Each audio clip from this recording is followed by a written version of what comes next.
Étape 4, Corée du Sud et Australie. Et oui, comme la Chine était toujours fermée, on a décidé de découvrir un pays de l'Extrême-Orient, la Corée du Sud. Donc, Et on va se faire une petite boucle dans ce pays inimaginable.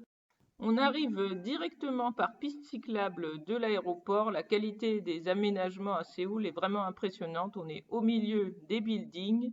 Nous qui avions quitté les steppes kazakhs désertiques, ça nous change totalement. Donc on découvre des villages traditionnels, Hanok, le village de Bukchon, des temples évidemment.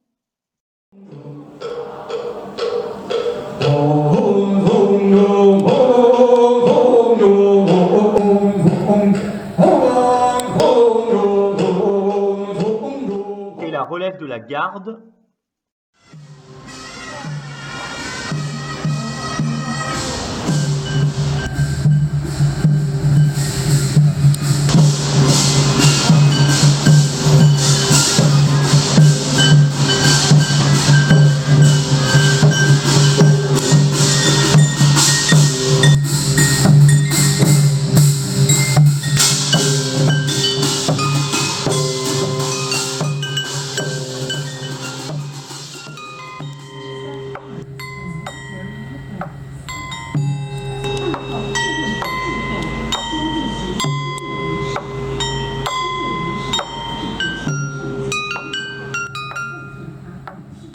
Nous quittons Séoul par ces magnifiques pistes cyclables. L'immersion a été complète dans ce pays aux extrêmes. Et donc on avance sous des tunnels, sous des 2 voies, 4 voies à vélo. Et là on commence à trouver les magnifiques rizières qui commencent à jaunir avant la récolte. On passe au village de Aoe. On mange beaucoup de kaki parce que c'est la saison. Et voilà, Richard Virenque, le retour en Corée du Sud. Un petit col à 600 mètres environ. Elle est vraiment partout, hein. Elle a doublé 4 cyclos en vélo de triathlon. Bravo Boubou. Et sous la pluie en Et plus. comme tous les cyclistes, on prend une petite photo en haut du col d'Iwa. Et voilà! Ah, la descente! À fond les ballons, à parfois 70 km/h. Et là, je rattrape rapidement Émilie avec ses petits 30 km/h et les mains à fond sur les freins, comme toujours. C'est pour ça qu'on change les plaquettes sans arrêt. Sur la côte est, vous voyez les célèbres mains d'Omigot. Et puis on découvre plein de villages avec des fruits de mer à profusion. Il faut savoir que dans cette région, les eaux sont très poissonneuses, donc les marchés sont géants. Nous voilà à Gyeongju, où là, on a entrepris de faire le semi-marathon. Donc c'est super sympa. Les Coréens sont à fond sur la course à pied. Et on reprend la route vers Busan. Donc Busan, c'est la seconde ville du pays, donc il y a beaucoup de tours évidemment, mais il y a aussi des jolis petits villages comme le village de pêcheurs de Gamcheon qu'on voit ici, très coloré. C'est vraiment super de se perdre dans les ruelles. Après, nous avons la chance d'assister à une conférence et même de dîner avec Plantu. Vraiment un souvenir incroyable. Ensuite, on repart sur les routes pour aller sur Namhaegun, une île qui est au sud de la Corée.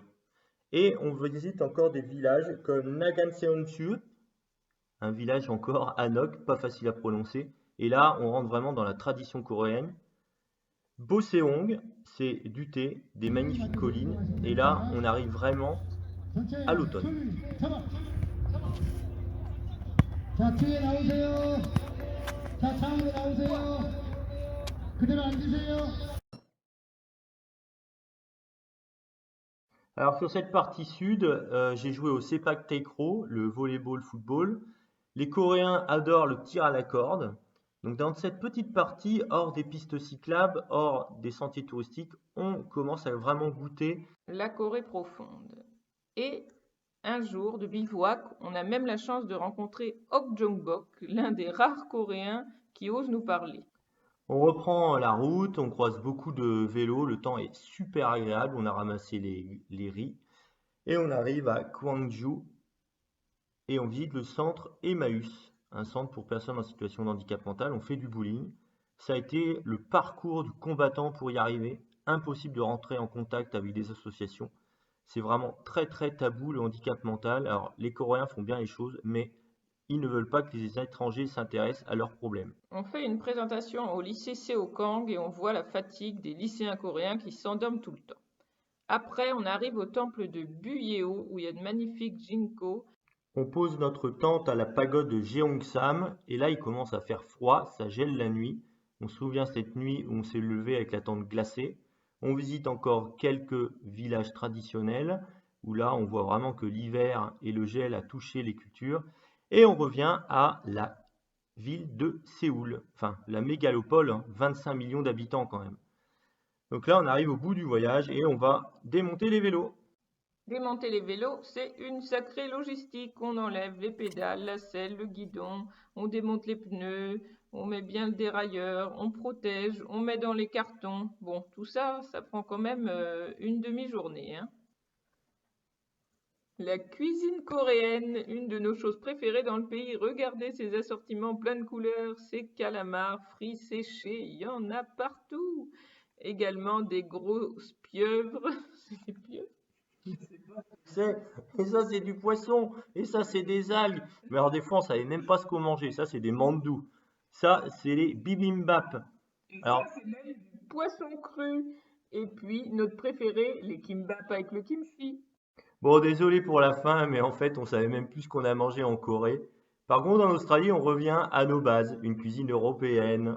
Enfin. Alors en Australie on est passé sur l'arrière-pays, pas au ras de la côte, et on a bien fait. On arrive à Melbourne. Bon, l'accueil a été déjà impressionnant d'entrée, mais on vous en parlera à la fin. On visite la gare, on visite le musée de l'immigration qui est un des plus beaux de l'Australie pour nous, le jardin botanique avec énormément d'espèces que l'on ne connaît pas. Et là, on se lance vers la route, l'arrière-pays, vers les villes de Whitfield, Beechworth. Mais par contre, il fait vraiment pas beau, on le voit sur la vidéo. Il pleut, on met les vêtements, on les enlève. Il y a du brouillard. C'est vraiment le climat tropical qu'on n'a pas connu jusqu'alors. Et franchement, ça n'a pas été notre climat préféré pour rouler à vélo. Pour l'Australie, on est vraiment étonné de ces paysages verts. Voilà, on voit encore une petite descente. Émilie devant, vous avez l'habitude. Et là, coucou, et ben je la dépasse. Mais là, attention, on roule à gauche. Après toutes ces pistes au milieu des eucalyptus et des villes de la ruée vers l'or, nous voilà débarqués dans la montagne. Des vies se baignent même nues dans les rivières. Donc là, ça commence à grimper et on arrive à notre emplacement de bivouac préféré, le bivouac Tom Groggins. Et là, c'est l'invasion de kangourous. Il y en a partout, des centaines et des centaines. On plante notre tente presque seul au monde. Et le matin, il y a même un kangourou qui rentre dans notre tente. Et oui, on avait laissé la porte ouverte.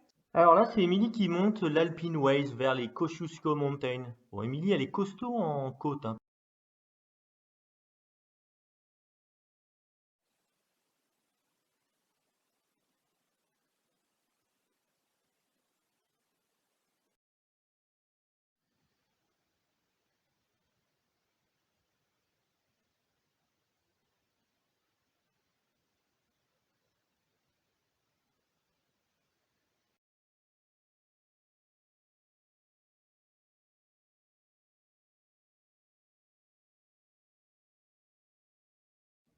Thredbo, c'est la station de ski de luxe en Australie.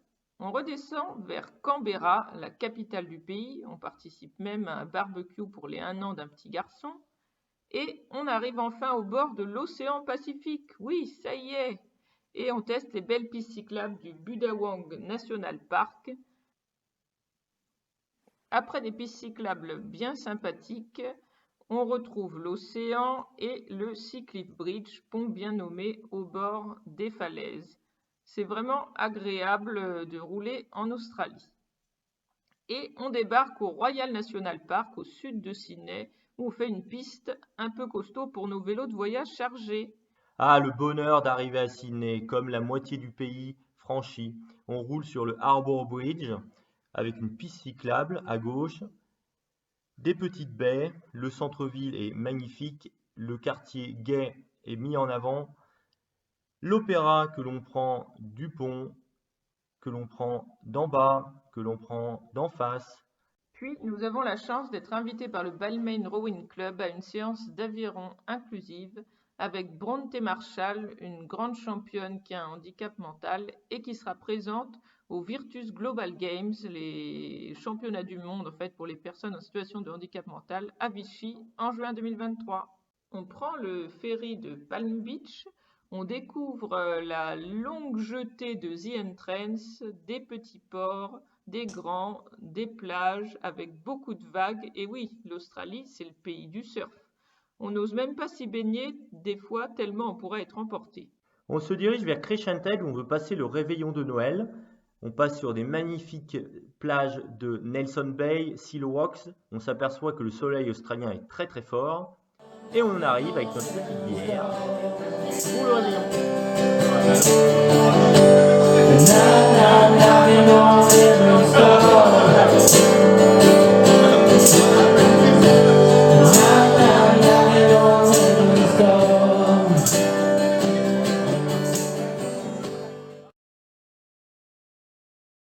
Ambiance australienne assurée, mais pas de repos pour nous. Le retour de Richard de Virenque. Elle arrive au col du plateau de Dorigo. Allez Richard, allez Richard, allez, allez Richard, allez Richard, allez, allez Richard, allez Richard. Allez, la pause cookies pour Richard Virenque.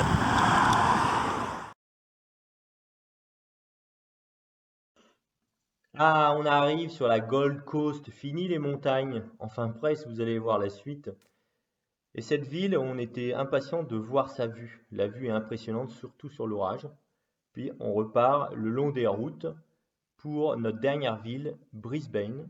Bon, vous avez pu remarquer, on n'a pas fait beaucoup de choses autour du handicap mental.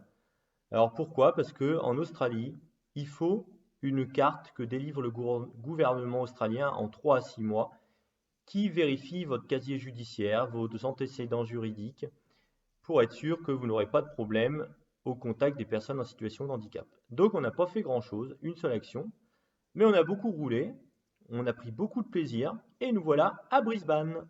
Brisbane, c'est une ville qu'on a trouvée très agréable entre ses pistes cyclables, ses buildings, ses parcs. On y fait même une petite course à pied le matin, de très bonne heure, vu la chaleur. Alors là, regardez, on arrive à une super piscine publique gratuite en centre-ville. C'est pas le rêve, ça, non? Ah, l'accueil australien, un vrai bonheur. Paul à Melbourne, Catherine et Steve près de hier, Phil, Megan, Max, Maya, Michael à Tredbo, Pita et Rowan à Canberra, Kelly et Craig à Sydney, Lindsay à Sydney, Marty et Ness à Bonny Hills, Laurine, Joss, Max, Myriam à Gold Coast, Alison, David, Charlie à Brisbane et enfin John aussi à Brisbane. Et là, j'irai faire du vélo avec les copains de John. Ça, c'est un plaisir de pouvoir échanger avec les populations locales. Alors, merci les Australiens. Après les hommes, et ben la faune, on a adoré les animaux. Et on les a pas vus que le long de la route, comme les wombats, comme les émeus et comme les koalas ou les kangourous sur les panneaux. On les a vus en vrai. Les ibis blancs, les oiseaux poubelles, les échidnés, les varans, les dindes australiennes, les pélicans, la magpie, les perroquets rosalbins et l'opossum.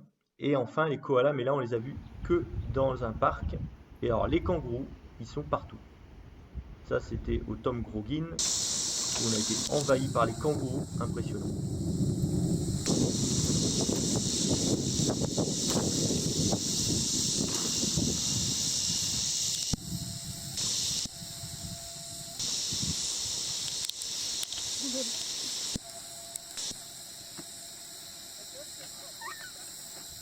Oula, alors celui-là il a pas l'air bien sympa quand même.